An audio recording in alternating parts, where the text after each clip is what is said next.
तो आज हम बात करने वाले हैं hair transplant versus PRP therapy के बारे में कि क्या हेयर ट्रांसप्लांट जो है वो पीआरपी की जगह ले सकता है। क्या पीआरपी हेयर ट्रांसप्लांट की जगह हम पीआरपी करवा सकते हैं। कभी कभी हमें ऐसा लगता है कि भाई मुझे हेयर ट्रांसप्लांट नहीं करना है, पहले मैं पीआरपी करके देख लेता हूँ, अगर रिजल्ट नहीं आता है तो मैं हेयर ट्रांसप्लांट करवाता हूँ। कभी कभी आता है कि मैं हेयर ट्रांसप्लांट करवा लूँगा, उसके बाद मुझे पीआरपी के कितने सेशन लेने पड़ेंगे, क्या लेना पड़ेगा नहीं लेना पड़ेगा। तो बहुत सारा कंफ्यूजन है जो आप आज मैं बिल्कुल निकालने वाला हूँ।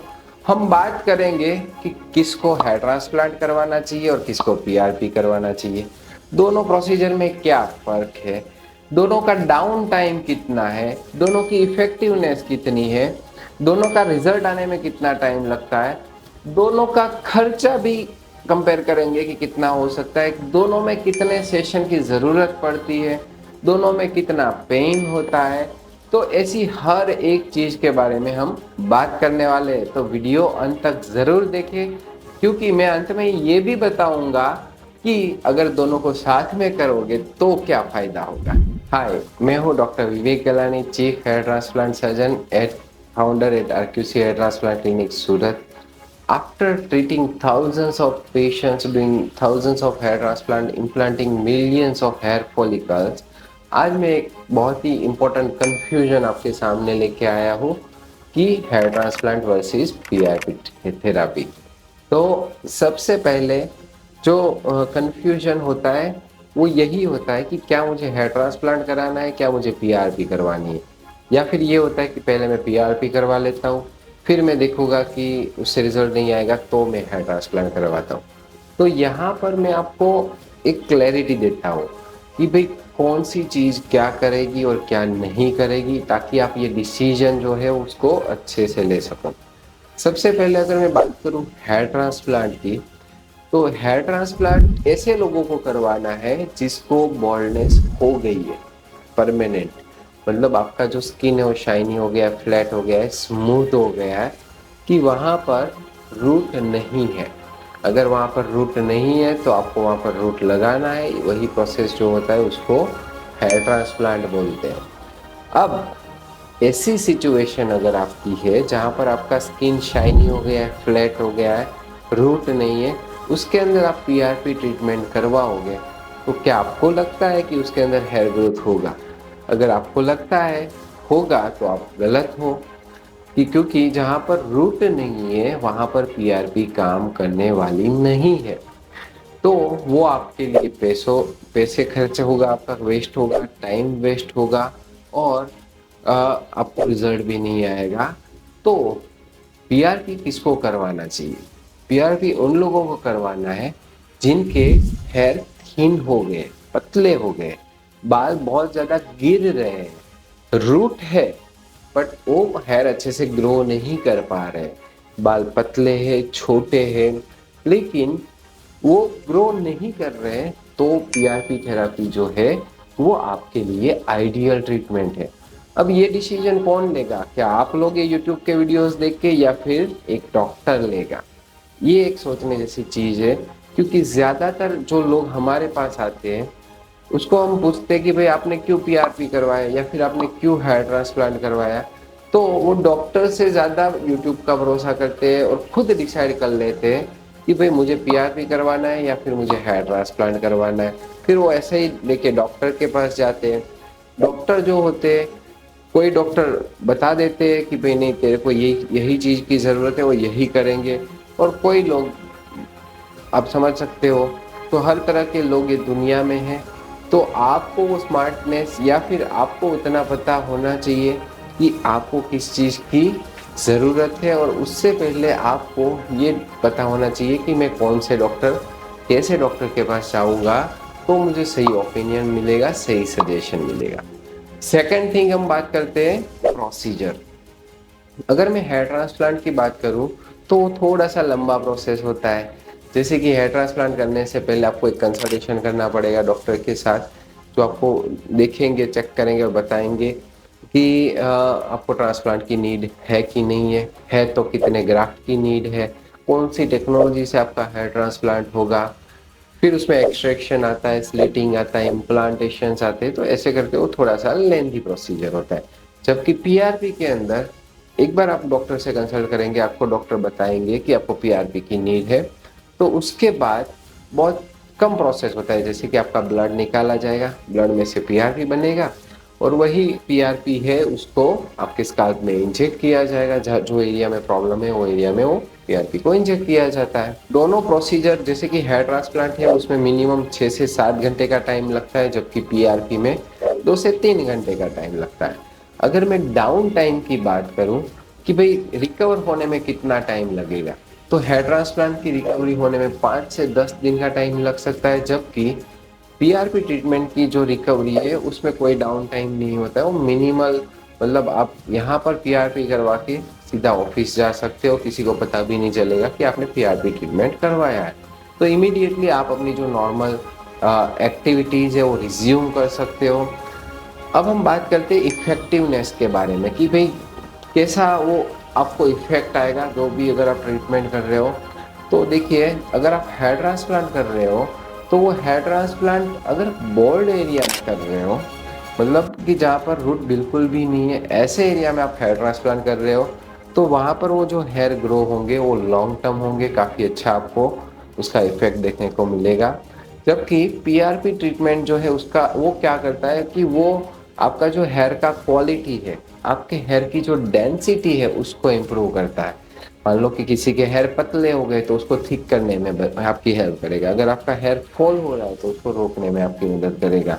तो हर एक एंगल से आपके जो हेयर की क्वालिटी है उसको इम्प्रोवाइज करता है। लेकिन पीआरपी कभी भी बाल्डनेस को ठीक नहीं कर सकता। अगर वहाँ पर रूट है नहीं, रूट डैमेज हो गया है, तो वहाँ पर कभी भी आपका जो रूट है वो वापस नहीं आ सकता। तो गलत चीज़ के लिए आपको गलत ट्रीटमेंट नहीं यूज़ करनी है, क्योंकि उससे आपको फ़ायदा नहीं होने वाला है। अब हम बात करते हैं दोनों के रिजल्ट्स के बारे में कि भाई दोनों का रिजल्ट किसका परमानेंट होता है और किसका टेम्पररी होता है। तो कई बार हम ये सोचते हैं कि भाई चलो ना 6 सेशन पीआरपी के करवा लेता हूँ, 8 सेशन करवा लेता हूँ, 10 सेशन करवा लेते हो, कितने भी आप पीआरपी के सेशन करवाओगे उससे मिलने वाले रिजल्ट टेम्पररी है। यानी कि अगर आप पीआरपी करवाते हो लेकिन उसको मेंटेन पीआरपी नहीं करवाते हो, तो आपके सारे करवाए हुए पीआरपी जो है वो फेल हो जाएंगे, उसका आपको फायदा नहीं मिलेगा। और ये मैं स्पेसिफिकली बात कर रहा हूँ पैटर्न बॉल्डनेस के बारे में। बाकी जो प्रॉब्लम्स होती है जैसे न्यूट्रिशनल डेफिशिएंसी से आपको हेयर लॉस हो रहा है या और कोई परेशानी से हेयर लॉस हो रहा है जो प्रोग्रेसिव नहीं है, ऐसी चीज़ों में पीआरपी से मिलने वाला जो सॉल्यूशन है आपको हमेशा के लिए मिलेगा।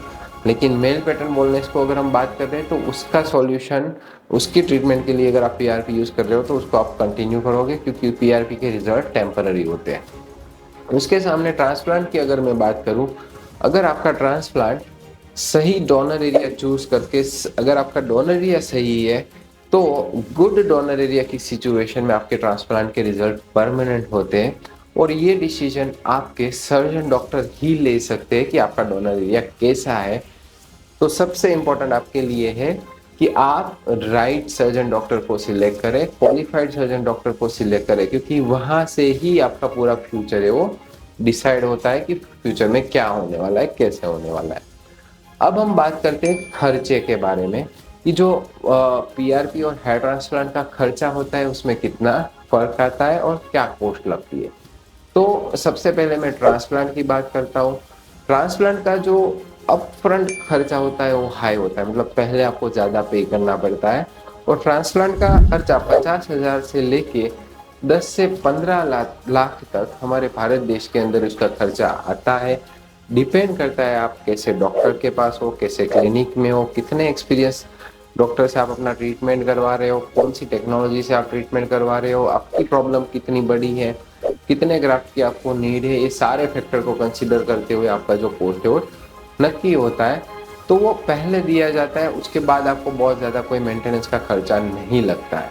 लेकिन उसके सामने अगर हम पीआरपी की बात करें तो पीआरपी का जो अपफ्रंट कॉस्ट है वो बहुत कम होता है, मतलब कि अप्रोक्सीमेटली 4 या 5,000 स्टार्टिंग फ्रॉम 4 to 5,000 आपको पीआरपी के सेशन मिल जाते हैं।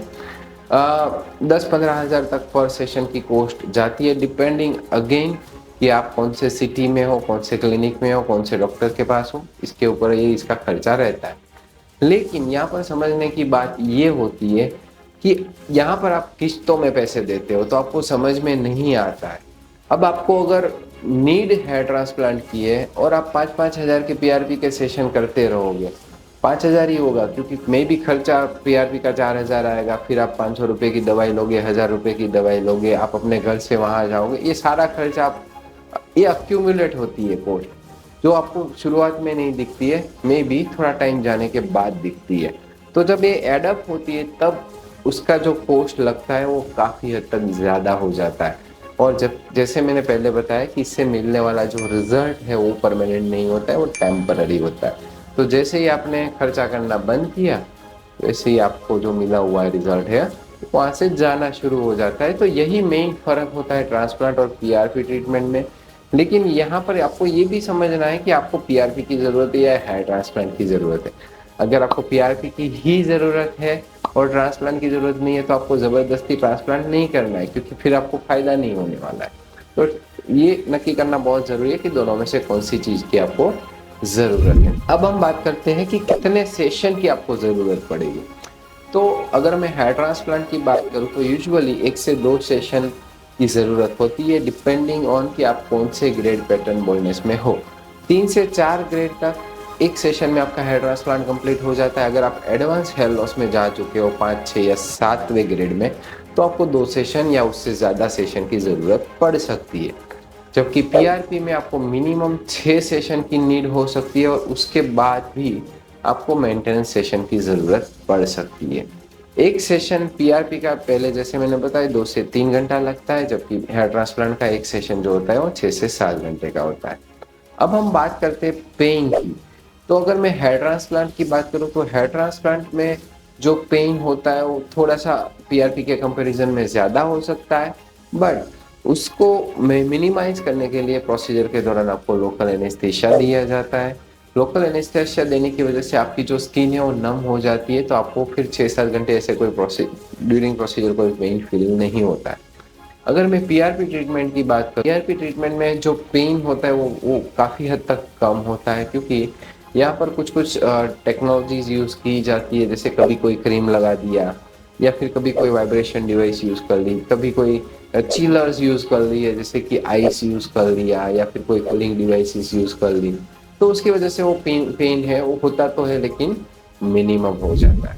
तो जैसे मैंने आपको वीडियो की शुरुआत में बताया था कि आखिरी में मैं आपको ये भी बताऊंगा कि अगर दोनों चीज़ों को कंबाइन किया जाए तो उसका जो रिजल्ट है वो कैसा आता है। तो अगेन यहाँ पर डिपेंड करता है कि आप कैसी सिचुएशन में वो ट्रीटमेंट कर रहे हो। अब मैं आपको 2 सिनेरियो देता हूँ ताकि आप इस चीज़ को अच्छे से समझ पाओ। अब मान लो कि आपको ग्रेड 7 है, ठीक है, मैं ग्रेड 7 क्या है वो बताता हूँ आपको। ग्रेड 7 में आपको सिर्फ पीछे के हेयर होते हैं, ऊपर के जो भी है एरिया वो फ्लैट हो गया, शाइनी हो गया, पूरा टकला, ठीक है। अब ऐसी सिचुएशन में मान लो कि मैं हेयर ट्रांसप्लांट करता हूँ, आपकी हेयर लाइन बनाता हूँ, आगे का एरिया अच्छा करता हूँ और फिर पीछे वाले एरिया में मैं पीआरपी करता हूँ जहाँ पर हमने हेयर ट्रांसप्लांट यानी कि क्राउन एरिया में, तो क्या उससे आपको फायदा होगा? बिल्कुल नहीं होगा, क्योंकि ये वाले एरिया में अगर पीआरपी से ही फायदा होने वाला होता तो हम हेयर ट्रांसप्लांट नहीं करते, क्योंकि वहाँ पर फ्लैट स्किन है, शाइनी स्किन है, मतलब रूट नहीं है। ऐसी सिचुएशन में कॉम्बिनेशन थेरापी वर्क नहीं करेगी। अब हम आ जाते हैं दूसरे सिनेरियो के ऊपर। तो दूसरा सिनेरियो क्या है कि जहाँ पर आप ग्रेड 3 वर्टेक्स की तरफ जा रहे हो। मतलब क्या है पहले समझ लो कि आपका हेयरलाइन हल्का सा रिसीड हुआ है, आपका क्राउन दिखना शुरू हो गया है पीछे से, और बीच के जो हेयर है ना वो पतले पतले से हो गए, कमज़ोर से हो गए, गिर रहे, बहुत ज़्यादा हेयर फॉल हो रहा है। अब ऐसी सिचुएशन में आप हेयरलाइन के लिए हेयर ट्रांसप्लांट करवाते हो, लेकिन बाकी के जो नेचुरल हेयर है, एग्जिस्टिंग हेयर है, वहाँ पर आप पीआरपी करवाते हो, तो आपको कॉम्बिनेशन थेरापी का फ़ायदा बहुत ज़्यादा होगा। तो कई बार पीआरपी ट्रीटमेंट जो होती है वो हेयर ट्रांसप्लांट के साथ कंबाइन करने से आपको फ़ायदा देती है, लेकिन कई बार आपको फ़ायदा नहीं देती है। और यहाँ पर कई बार आपको कुछ ऐसे ऑफर्स मिल जाते हैं कि भाई हम 6 सेशन फ्री कर देंगे, 5 सेशन फ्री कर देंगे, 10 सेशन फ्री कर देंगे। तो अगर आपको ज़रूरत है तो वो फ्री का अच्छा है, कोई प्रॉब्लम नहीं है। लेकिन अगर आपको ज़रूरत नहीं है तो आपको वो करने की ज़रूरत भी नहीं है, बिकॉज पीआरपी ट्रीटमेंट में भी आपका ही ब्लड लिया जाता है, उसमें से दवाई बनती है, आपको इंजेक्ट किया जाता है, पेनफुल कभी कभी हो जाता है, डिस्कम्फर्ट बढ़ता है, टाइम वेस्ट होता है और इतना फ़ायदा नहीं मिलता है हमें, राइट। जैसे कि मैं एक एग्जांपल देता हूँ कि आपको ग्रेड 2 हेयर लॉस है, मतलब ये वाला जो एरिया है ना, यहाँ पर ही सिर्फ हेयर लॉस है, पीछे के बाल एकदम हेल्दी ठीक है, हेयर फॉल नहीं हो रहा है, पूरा स्टेबल है। तो ऐसी सिचुएशन में आप यहाँ हेयर ट्रांसप्लांट करवाते हो और फिर ज़बरदस्ती के 6 पीआरपी के सेशन करवाते हो, तो आप बिना वजह आपके बालों को इरिटेट कर रहे हो। तो आपको ऐसा कुछ करने की ज़रूरत नहीं है अगर आपको उस चीज़ की नीड नहीं है। तो कॉम्बिनेशन थेरापी जब राइट पर्सन के अंदर किया जाता है, तब उससे मिलने वाला जो फायदा है वो काफ़ी हद तक आपको मिलता है। आई होप कि आपका जो कन्फ्यूजन था वो मैंने क्लियर कर दिया हो। फिर भी अगर आपका कन्फ्यूजन क्लियर नहीं हुआ है, आप सोच रहे हो कि मुझे क्या चीज़ की ज़रूरत है, हेयर ट्रांसप्लांट की ज़रूरत है या पीआरपी की ज़रूरत है या दोनों की ज़रूरत है, आप वो चीज़ डिसाइड नहीं कर पा रहे हो, आप मुझसे बात करना चाहते हो अपनी प्रॉब्लम को लेके, तो आप मेरे साथ 1-on-1 कंसल्टेशन कर सकते हो, जहाँ पर मैं आपकी बात, आपकी समस्या को अच्छे से सुनूंगा, आपको पूरा टाइम मिलेगा और अकॉर्डिंगली आपको पूरा सॉल्यूशन भी मिलेगा और पता चलेगा आपको कि आपको पीआरपी करना चाहिए या आपको ट्रांसप्लांट करना चाहिए या दोनों चीज़ करनी चाहिए। अगर आप कंसल्टेशन करना चाहते हो तो इसकी जो लिंक है वो मैंने डिस्क्रिप्शन में रखी हुई है, वहाँ पर आप क्लिक करिए, रजिस्टर करिए और आके मुझसे मिलिए। दोनों ऑनलाइन भी हो सकता है और इन क्लिनिक भी आके आप मिल सकते हो। अगर आप ये वीडियो यहाँ तक देख रहे हो तो एक लाइक, एक कमेंट और सब्सक्रिप्शन तो बनता ही है।